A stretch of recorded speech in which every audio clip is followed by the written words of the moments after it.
নমস্কার, আমি কেয়া। আমার চ্যানেলে আপনাদের সবাইকে স্বাগত। আজ দেখতেই পাচ্ছেন প্রচুর গাছ নিয়ে হাজির। এই গাছগুলো দেখুন, একটাও কিন্তু টবে নেই, সবই দেখতে পাচ্ছেন কাঁচের কোনো পাত্রে আছে।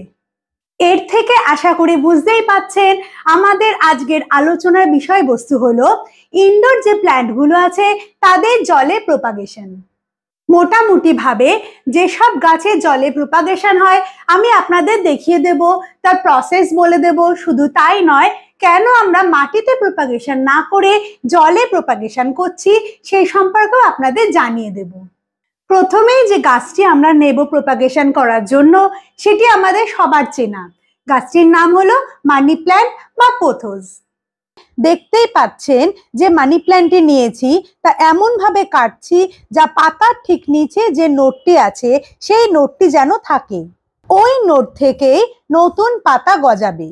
তার নিচের দিকে 2 থেকে 3টি পাতা ইচ্ছা করেই কেটে নেব। একই উপায় মার্বেল পোথোসটিও কেটে নেব ওয়াটার প্রপাগেশনের জন্য। আবার এটা দেখছেন, এটা হলো এনজয় পোথোস।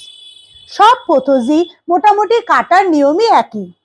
এই যে দেখুন, যে পোথোসগুলো কেটে আনলাম সেগুলো এরকম কাঁচের পাত্রে জল ঢেলে এটা একটা ইনডিরেক্ট ব্রাইট সানলাইটের কাছে রেখে দেব। বেশ কিছুদিন পরে, অর্থাৎ ধরুন 2 থেকে 3 সপ্তাহ পরে আমরা দেখতে পাবো যে গাছ থেকে সুন্দর শিকড় বেরিয়ে গেছে। এর আগে মানি প্ল্যান্ট দিয়ে আমি করেছিলাম, দেখুন এর কি সুন্দর দেখুন শিকড় হয়ে গেছে। তবে একটাই সমস্যা হচ্ছে, যখন আমি মানি প্ল্যান্ট গুলো বসিয়েছিলাম তার পাতাগুলো দেখুন বেশ বড়। এটা 3 থেকে 4 মাস আগের, একটা পাতা পর্যন্ত নষ্ট হয়নি। কিন্তু তারপরে যে পাতাগুলো দেখুন তৈরি হয়েছে সেগুলো কিন্তু ছোট ছোট। পরের গাছে আসি। পরের গাছটি হলো লাকি বাম্বু।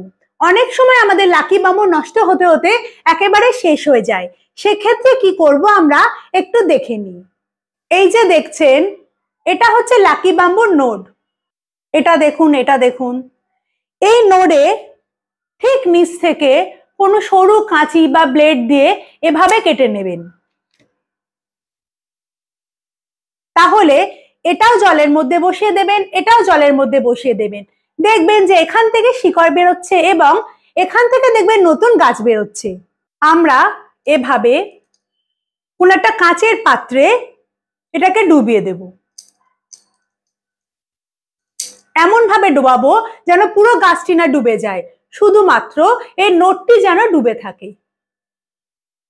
এইবারে আমরা যে গাছটা নিয়ে আলোচনা করব সে গাছটা আমাদের সবার চেনা এবং পছন্দের গাছ, স্নেক প্ল্যান্ট। স্নেক প্ল্যান্টের একটি ম্যাচিওর পাতা কেটে তার নিচে এমন ভাবে খাঁজ করে কেটে নিলাম ও মাঝখান থেকে একইভাবে খাঁজ করে কেটে নিলাম। একটি পরিষ্কার কাঁচের বোতলে জল নিয়ে তার মধ্যে পাতাটি অর্ধেক ডুবিয়ে দিলাম। এবারে আমরা দেখে নিই। ঠিক 80 থেকে 82 দিন পর, হ্যাঁ, স্নেক প্ল্যান্টে শিকড় বেরোতে বেশ কিছুদিন সময় লাগে, ধরুন 2 মাস, 80 দিন এরকম। এই 80 থেকে 82 দিন পর আমরা দেখে নিই। দেখুন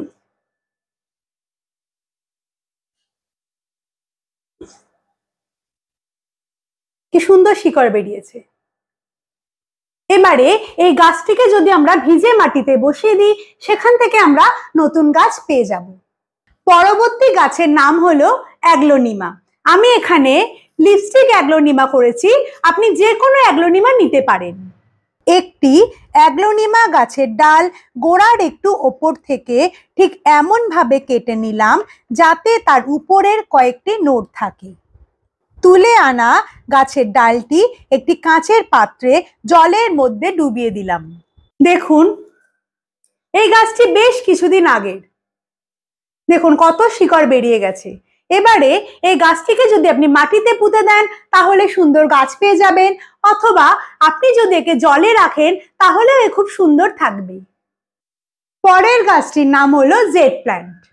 একটি জেড প্ল্যান্ট গাছের 2টি ম্যাচিওর ডাল আমি কাঁচি দিয়ে বা ব্লেড দিয়ে কেটে নিলাম। আপনি যতগুলো জেড প্ল্যান্ট গাছ প্রপাগেশন করতে চান ঠিক ততগুলোই ডাল আপনি ইচ্ছে মতন কেটে নিতে পারেন। ওপরের পাতাগুলো আমি এভাবে কেটে দিয়েছি। কেটে দেবার পর একটা এরকম গ্লাস নিয়ে সেখানে পাথর দিয়ে জলে ভর্তি করে দিয়েছি, দিয়ে আস্তে আস্তে এভাবে এর মধ্যে ঢুকিয়ে দিলাম। তার কারণ হলো উপরে যে পাতাগুলি আছে সেগুলো যদি জলে ভিজে যায় তাহলে সমগ্র গাছটি পচে যাবে। 3 থেকে 4 সপ্তাহের মধ্যে দেখতে পাবেন যে এর মধ্যে দিয়ে শিকড় গজিয়ে গেছে। পরের গাছে যাবার আগে আমার একটা কথা বলে নেওয়া দরকার যে কেন আমি মাটিতে প্রপাগেশন না করে জলে প্রপাগেশন করছি। আপনারা ইচ্ছা করলে জলে বা মাটিতে যে কোনো জায়গায় প্রপাগেশন করতে পারি, তবে আমি জলে প্রপাগেশন করতে পছন্দ করি। কেননা এই যে দেখছেন রুটটা আস্তে আস্তে বেরোচ্ছে, এটা আমার দেখতে খুব ভালো লাগে। তাছাড়াও অনেক সময় কি হয় যে কোনো রুট ধরুন পচে যাচ্ছে, সেখানে 3-4টে গাছ আছে, যে রুটটা পচে যাচ্ছে অর্থাৎ যে ডালের রুটটা পচে যাচ্ছে সেটা আমি তুলে ফেলে দিই, তার ফলে অন্যান্য গাছগুলো বেঁচে যায়। এছাড়াও জলে যদি প্রপাগেশন হয় সেটা এত ছোট জায়গা, এক জায়গা থেকে আরেক জায়গায় সরিয়ে নিয়ে যেতে আমার অনেক সুবিধা হয়। বিশেষ করে কোনো পোথোস অর্থাৎ মানি প্ল্যান্ট বা সেই প্রজাতির কোনো গাছকে আপনি যখন মাটিতে বসাবেন দেখতেই পাবেন যে অনেক সময় ঝিমিয়ে যাচ্ছে, শিকড় পচে যাচ্ছে বা ডাল পচে যাচ্ছে।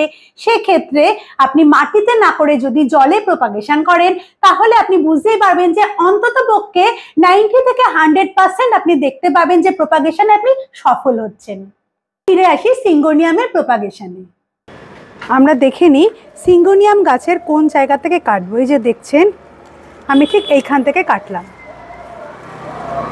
দেখুন তার সাথে আমরা দেখতে পাবো যে দুটো রুটও বেরিয়ে আসছে। এই রুটগুলো থাকলেও সুবিধা, না থাকলেও কোনো অসুবিধা নেই। এবারে ডালটি ভালো করে জলে ধুয়ে নিলাম। একটি কাঁচের পাত্রে জল নিয়ে সেই ডালটিকে সেখানে ডুবিয়ে দিলাম, এমনভাবে ডোবালাম যেন কোনো পাতা তার মধ্যে ডুবে না থাকে। 2 থেকে 3 সপ্তাহের মধ্যে আপনি দেখতে পাবেন যে সিঙ্গোনিয়ামের শিকড় গজিয়ে গেছে। এখানে ধরুন 2 মাস 3 মাস পড়ে আছে, গাছ দেখুন খুব ফ্রেশ, মরে যায়নি। আপনি ইচ্ছা করে একে জলেই রাখতে পারেন, অথবা আপনার যদি মনে হয় আপনি অন্য টবে বসাতেই পারেন। সিঙ্গোনিয়ামের আরো দুটো প্রজাতি আমার কাছে আছে। এই দুটো গাছই ঝড়ে ভেঙে পড়ে গেছিল। আমি দুটো গাছকে এরকম তুলে নিয়ে জলে বসিয়ে দিয়েছি। দেখুন 2-1 সপ্তাহের মধ্যেই দেখতে পাচ্ছেন কি সুন্দর শিকড় গজিয়ে গেছে। এটাও দেখুন। সুতরাং বুঝতেই পাচ্ছেন যে এরকম গাছকে যদি আপনি জলে রেখে দেন তার প্রপাগেশন কতটা পরিমাণে সোজা। পরের গাছ হচ্ছে মনস্টেরা। মনস্টেরার ব্রোকেন হার্ট এই প্রজাতিটি আমি নিয়েছি। ডালটি কেটে নিয়ে একটা কাঁচের পাত্রে কিছুটা জল নিয়ে তার মধ্যে ডালটি ডুবিয়ে দিলাম এবং এই পাত্রটিকে একটি ইনডিরেক্ট ব্রাইট সানলাইটের জায়গায় রেখে দিলাম। 2 থেকে 3 সপ্তাহের মধ্যেই দেখুন এই গাছে কিরকম শিকড় বেরিয়ে গেছে। এই গাছটিরও এভাবে জলে প্রপাগেশন খুব সোজা। তবে একটা জিনিস মনে রাখবেন, এই যে দেখুন হলুদ হলুদ পাতা হয়েছে, এই হলুদ পাতাগুলোকে ছিঁড়ে ফেলে দেবেন, না হলে গাছটি আস্তে আস্তে নষ্ট হয়ে যাবে।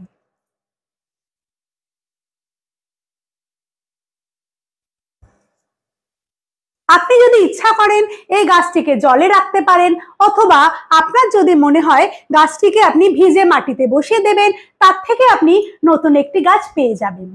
আমাদের লিস্টের পরের গাছ হচ্ছে রাবার প্ল্যান্ট। একটি রাবার প্ল্যান্ট গাছের উপরের দিকের কিছুটা ডাল কেটে নিলাম।